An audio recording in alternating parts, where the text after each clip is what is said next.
નમસ્કાર વિદ્યાર્થી મિત્રો, આજે આપણે ધોરણ 10માની અંદર પાઠ જોવાનો છે. પાઠનું નામ છે ચક્ષુષ્માનમ અંધ એવ. ચક્ષુષ્માનમ એટલે કે આંખ હોવા છતાં, અંધ એવ એટલે કે આંધળો જ છે, અંધ જ છે. ચક્ષુષ્માનમ અંધ એવ, આંખ હોવા છતાં આંધળો છે. તો આ પાઠની અંદર આંખ હોવા છતાં આંધળો છે એની વાત, જે શીર્ષક છે એની ઉપરથી આપણે જોઈએ તો અહીંયા જે સરસ્વતી છે એ શાપિત થયેલી છે, એટલે કે એને હસવું આવી જતાં એને શ્રાપ મળેલો છે કે પૃથ્વી પર જઈને રહો. જ્યારે આ શ્રાપ આપે છે ત્યારે જે ક્રોધ આવે છે દુર્વાસાને, એ ક્રોધના કારણે કેટલો વિનાશ થાય છે, કેટલું જીવનમાં પરિવર્તન આવે છે, આપણા અંગો ઉપર કેવી અસર પડે છે. એટલે ક્રોધ ન કરવો એના માટે આ પાઠ લખ્યો છે. એટલે કે આપણી આંખ છે છતાંય આપણે જોઈ શકતા નથી. એટલે માણસ છે એ ક્રોધના આવેશમાં આવે તો કાંઈ જોઈ શકતો નથી. પ્રસ્તાવના જોઈએ. સંસ્કૃત સાહિત્યમાં બાણભટ્ટ ગદ્ય સમ્રાટ તરીકે જાણીતા છે. તેઓ 7મી સદીના પૂર્વાર્ધમાં સમ્રાટ હર્ષવર્ધનના સમયમાં થઈ ગયા. તેમનો જન્મ વત્સ ગોત્રમાં થયો હતો. તેમના પિતાનું નામ ચિત્રભાનુ અને માતાનું નામ રાજદેવી હતું. તેમણે હર્ષચરિત અને કાદંબરી નામે ગદ્ય કાવ્યના 2 ગ્રંથો રચ્યા છે. આ પૈકી કાદંબરીનું કથાવસ્તુ કાલ્પનિક છે, જ્યારે હર્ષચરિતનું કથાવસ્તુ ઐતિહાસિક છે. પોતાના સમયકાલીન સમ્રાટ હર્ષવર્ધનના જીવનના કેટલાક પ્રસંગોનું આ હર્ષચરિતમાં નિરૂપણ કરવામાં આવ્યું છે. તેમાં કુલ 8 પ્રકરણો છે, જેને ઉચ્છ્વાસ નામ આપવામાં આવ્યું છે. આ પાઠ હર્ષચરિતના પ્રથમ ઉચ્છ્વાસમાંથી સંપાદિત કરીને લેવામાં આવ્યો છે. એટલે અહીંયા કુલ તેમના 8 પ્રકરણો આપ્યા છે અને એમનું કથાવસ્તુ છે. અમુક કવિઓ છે એ કાલ્પનિક રીતે લખતા હોય છે અને અમુક કવિઓ છે એ જ્યારે ઐતિહાસિકનો આશરો લઈને કોઈ પણ સાહિત્ય કૃતિની રચના કરતા હોય છે. પિતામહ બ્રહ્માની સભામાં દુર્વાસા સામવેદના મંત્રનું ગાન કરતા હતા. ત્યારે તેઓ કોઈ કારણથી અન્ય મુનિ સાથે ઝઘડી પડ્યા અને મંત્રના ગાનમાં ભૂલ થઈ ગઈ. આથી દેવી સરસ્વતીને હસવું આવ્યું. હસી રહેલા સરસ્વતીને જોઈને દુર્વાસા ગુસ્સે ભરાયા. ગુસ્સામાં ભાન ભૂલેલા દુર્વાસાએ સરસ્વતીને પૃથ્વી પર અવતરવાનો શ્રાપ આપ્યો દીધો. દુર્વાસાના ક્રોધી સ્વભાવથી ડરીને અન્ય ઋષિ મુનિઓ તો મૌન જ રહ્યા, પણ પિતામહ બ્રહ્માએ દુર્વાસાને કઠોર શબ્દોમાં ઠપકો આપ્યો. બ્રહ્માએ આપેલા ઠપકાનું આ પાઠમાં વર્ણન છે. હવે પિતામહ બ્રહ્માની સભા હતી, તેમાં દુર્વાસા છે એ સામવેદ મંત્રનું ગાન કરતા હતા. એટલે કે એ ગીત, એ મંત્ર છે, એ શ્લોક બધા બોલતા હતા. એમાં કોઈ કારણોસર અન્ય મુનિ સાથે ઝઘડો થયો અને મંત્રમાં ભૂલ થઈ ગઈ. તો સરસ્વતી છે એને હસવું આવ્યું. તો હસવું આવ્યું ત્યારે દુર્વાસા છે એકદમ ગુસ્સે ભરાઈ ગયા અને એમને શ્રાપ આપી દીધો. એટલે માણસ છે એ ગુસ્સે ભરાય ત્યારે માત્ર 2 મિનિટ સુધી મૌન રહે તો કોઈ પણ કાર્ય છે એ કાર્ય બગડતું નથી. એટલે અહીંયા બધા સભામાં હતા, એનો ગુસ્સો જોઈને બધા મૌન જ રહે છે, પણ બ્રહ્માથી રહેવાયું નહીં. એટલે બ્રહ્મા એને ઠપકો આપે છે. ક્રોધથી માણસની મતિ સારા કે નરસાનો ભેદ કરી શકતી નથી. હવે કોઈ પણ માણસ ક્રોધે ભરાય તો એ કયું કારણ છે, કેવા કારણો છે, પછી સારા નરસાના પરિણામો કેવા આવે છે, એ કોઈ પણ ભેદ છે એ જોઈ શકતા નથી. તેથી આંખોવાળો હોવા છતાં પણ અંધ જ બની રહે છે. માનવના મનમાં પ્રગટતા ક્રોધની આ શરીરમાં શી પ્રતિક્રિયા થાય છે તે અને ક્રોધને લીધે આવી પડનારા દુષ્પરિણામો તરફ અહીં અંગુલી નિર્દેશ કરવામાં આવ્યા છે. ક્રોધાંધ માણસ આંખો હોવા છતાં કઈ કઈ બાબતોને જોઈ શકતો નથી તેનું વર્ણન કરીને ક્રોધથી દૂર રહેવાનો બોધ આ પાઠમાં સરસ રીતે આપવામાં આવ્યો છે. એટલે કોઈ પણ માણસ ક્રોધ કરે અને ક્રોધથી શું પરિણામ આવે એ પરિણામનો વર્ણન આ પાઠની અંદર આપણે જોવાનું છે. આપણે પ્રથમ પાઠની શરૂઆત કરીએ. અથતામ તથા શક્તામ સરસ્વતી. શક્તામ એટલે કે સ્થાપિત થયેલી સરસ્વતીની. હવે તે અથતામ એટલે કે હવે તે સરસ્વતીની. શક્તામ એટલે કે સ્થાપિત થયેલી સરસ્વતીની. દૃષ્ટવા એટલે જોઈને. પિતામહ પિતામહે. મંગલ પટહ નેવ મંગલકારી નગારા સાથે. સ્વરેણ આશાહ સ્વર વડે. આશાહ પૂર્યનમ આશા એટલે કે દિશાઓને. પૂર્યનમ ભરી દેતા. સુધીરમ દુર્વાસમ ઉવાચ ગંભીરતાપૂર્વક. સુધીરમ એટલે કે ગંભીરતાપૂર્વક. દુર્વાસા સમમ ઉવાચ દુર્વાસાને કહ્યું. અથતામ તથા સરસતામ સરસ્વતી. હવે તે સરસ્વતી તે પ્રમાણે સ્થાપિત થયેલી જોઈને સરસ્વતીને શ્રાપ આપ્યો. કેમ કે દુર્વાસા જ્યારે શ્લોકનું ગાન કરતા હતા ત્યારે શ્લોકની અંદર ભૂલ પડી એટલે એને હસવું આવ્યું. એટલે કે હસવું આવવાથી દુર્વાસાને ગુસ્સો આવે છે. ગુસ્સામાં તેને શ્રાપ આપે છે.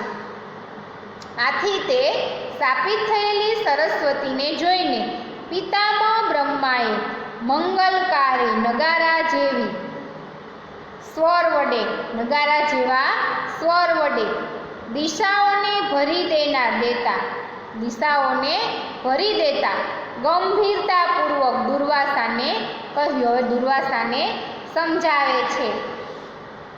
બ્રહ્મણ હે બ્રાહ્મણ. ન ખલું ખરેખર આ. સાધુ સેવિતો અયમ પંથાહ એનાસી પ્રવૃત્ત. સાધુ સેવિતો અયમ એટલે કે સજ્જનો દ્વારા આચરવામાં આવેલો. પંથાહ એટલે કે આ માર્ગ નથી. એનાસી પ્રવૃત્ત એટલે કે જેના પર તમે પ્રવૃત્ત થયા છો, જેના પર તમે ચાલો છો. હે બ્રાહ્મણ, આ સજ્જનો દ્વારા સેવાયેલો માર્ગ નથી જેના પર તમે ચાલો છો. નિહંતે પરસ્તાતમ. નિરહંત્ય એટલે કે પાછળથી. પરસ્તાતમ હણી નાખે છે. એ પાછળથી હણી નાખે છે. ઇન્દ્રિયાશ્ચ એટલે કે ઇન્દ્રિયો રૂપી.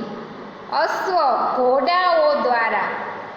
ઉત્થિપાતી ઉડાડવામાં આવેલી રજ. કલુષ્યતી કલુષ્યતી એટલે કે ચંચળ આંખોવાળાની દ્રષ્ટિએ. અનક્ષજીતામ એટલે મલિન કરી નાખે છે. એ પાછળથી હણી નાખનાર છે. ઇન્દ્રિયો દ્વારા એટલે કે આપણી મગજની જે ઇન્દ્રિયો છે એ ઇન્દ્રિયો દ્વારા ઘોડાઓ દ્વારા ઉડાડવામાં આવેલી એટલે કે આપણી મનરૂપી જે ઇન્દ્રિયો છે એ ઇન્દ્રિયોમાં એટલે કે જે બ્રહ્માને કહે છે કે જે માર્ગ પર તમે હાલો છો એ માર્ગ સજ્જનો દ્વારા આચરવામાં આવેલો નથી. બ્રહ્મ ન ખલુ સાધુ સેવિતો અયમ પંથાહ. હે બ્રાહ્મણ, આ સજ્જનો દ્વારા સેવાયેલો માર્ગ નથી. આ સજ્જનો દ્વારા આચરવામાં આવેલો માર્ગ નથી. એનાસી પ્રવૃત્ત જેના પર તમે ચાલો છો. નિહંત્ય સે પ્રસ્થ પરસ્તાતમ એટલે એ પાછળથી હણી નાખનારો છે. ઇન્દ્રિય અશ્વ ઉપસ્થિતાભિ એટલે કે ઇન્દ્રિયો રૂપી ઘોડાઓ દ્વારા ઉડાડવામાં આવેલી રજથી કલુષિતમ દ્રષ્ટિ ચંચળ આંખો વાળાની દ્રષ્ટિએ મલિન કરે છે. કલિસ્તુમ દૃષ્ટિ મનક્ષ ચિતામ એટલે કે જે ઇન્દ્રિયો રૂપી ઘોડા છે, મગજની અંદર આપણી ઇન્દ્રિયો છે, એ ઘોડા છે એકદમ વિચારવામાં દોડે છે, એટલે એને રજની ઉપમા આપી છે કે રજથી ઉડાડવામાં આવેલી આપણી આંખો છે એ ચંચળ થઈ જાય છે. એટલે કે આપણી આંખોની દ્રષ્ટિ હોવા છતાં આપણને સામે છે એ બધું મલિન કરી નાખે છે, ઝાંખું કરી નાખે છે, કારણ કે આપણી મગજની અંદર ગુસ્સો હોય છે. કિયમ દુરવા ચિક્ષુરી રીક્ષતે અથવા તો કેટલું દૂર જુએ છે. વિશુદ્ધિયા હિ ધિયા પશ્યંતી વિશુદ્ધિયા એટલે કે શુદ્ધ બુદ્ધિ વડે જ ધિયા બુદ્ધિને પશ્યંતી જુએ છે. શુદ્ધ બુદ્ધિ વડે જ શુદ્ધ બુદ્ધિઓવાળા છે, શુદ્ધ બુદ્ધિવાળા એ શુદ્ધ બુદ્ધિઓ વડે બધા ખોટા કે સાચા વિષયને કૃત બુદ્ધયમ સવાર્ણમ અર્થાનમ અસતઃ સતોવા એટલે કે બધા ખોટા કે સાચા વિષયોને જુએ છે.